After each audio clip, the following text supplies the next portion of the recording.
Hello, my name is Stephen York. I am the pastor of the Stonington, Maine United Methodist Church in Stonington on an island called Deer Isle. This sermon, preached in August of 2009, is about imagination, and it leads off from the Einstein quote, "Why imagination is more important than knowledge."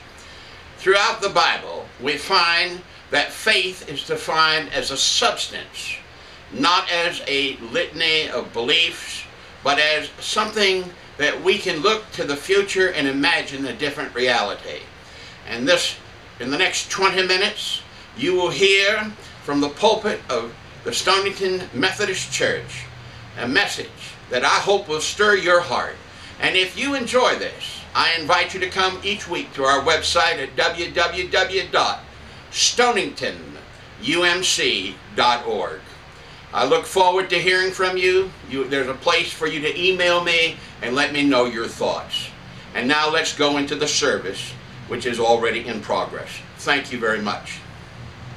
This week, on the New York Times bestseller list, is a book that will be announced August 16th.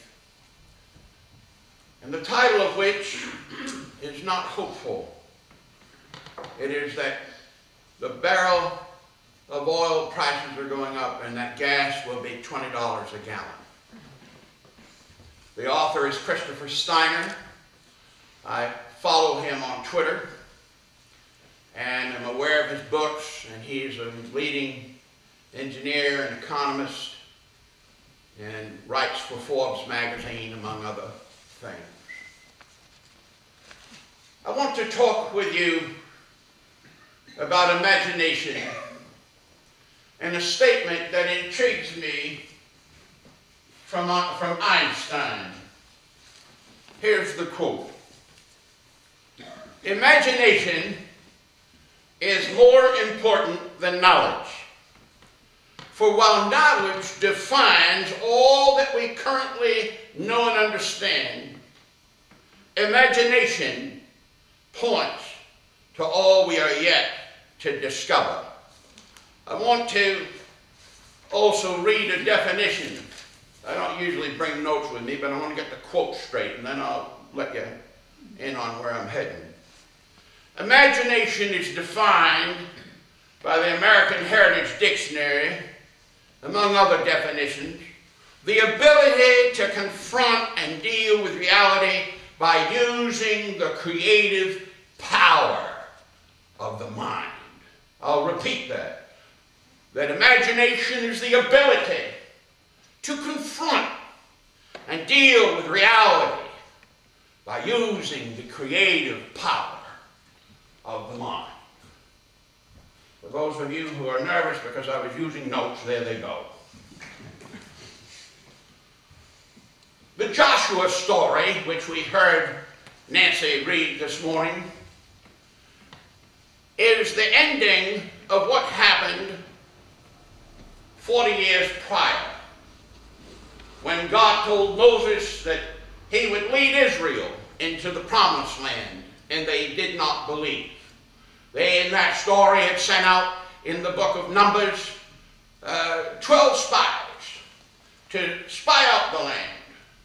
And 10 of them came back with the grapes, and 2 of them came back with the grapes from the land.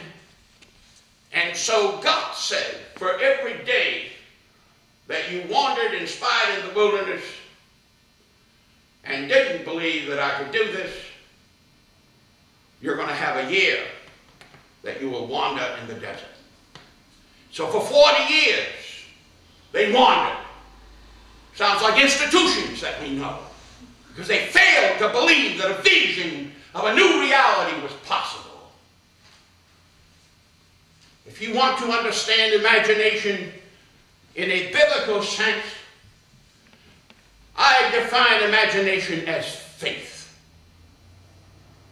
Many folks who sit within services this morning believe that faith is simply a litany of logical statements that are culled out of the Bible, we believe the following things. But let's consider for a moment what the Bible says about faith. Is that fair? The Bible says in the letter to the Hebrews, in the 11th chapter and the first verse, now faith is the substance of things hoped for, the evidence of things not seen. That doesn't sound like the Apostles' Creed to me. It sounds like a very different view of faith. Let me repeat it.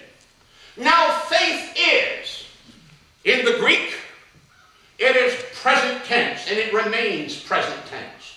Faith is a substance of things hoped for, the evidence of things not seen.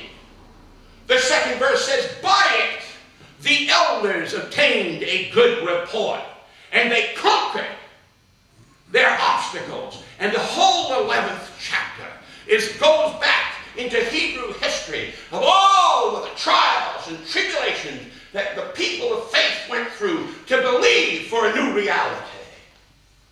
The church needs a new reality this morning. And it's not locked up in a litmus statement of faith, but it's in a belief that the impossible can be possible. Just think, and in case you're worried because I quoted Einstein, let me quote Jesus for you. Jesus said, all things are possible to him or her who believes. It did not matter the context of the situation. It didn't say that all things will happen. It said all things are possible. I want us to understand that faith is possibility thinking. It is looking at the current reality. Many of us grew up in a generation when we began to use our imaginations, and someone in the family would say, oh, that's just in your imagination. Get in touch with reality. I want you to know that at $20 a gallon, we're going to need a new vision for how we take stewardship of our planet. We are going to need a new view of globalization, because it is going to become cheaper to open the steel mills in the Rust Belt, in Youngstown and Buffalo, than it is to ship from China. We are going to have to reimagine what it means to prepare ourselves for the 21st century. And right now we are trying to educate children in our public school systems, and we don't even know what the world is going to be like that they will face in the next 50 or 60 years when some of us are gone. I plan to hang on another 55 because I have a deal with God. I want to see it. Faith is its current tense, and it's a substance. It's an assurance in the Greek language. It's the assurance of things hoped for, the evidence of things not seen. I remember the first leadership team meeting in this church back in January. I think Sally and David and Janine and Perry and about 12 other people met me in a blizzard in this church. Do you remember that? The blizzard was going to hit at 3 o'clock. You remember that? And 12 people said, yes, we believe that there can be a different future for this church. We believe there can be, and it can have an impact. Debbie was there. I don't want to miss anybody. Don't take my paycheck away because I didn't mention your name. However,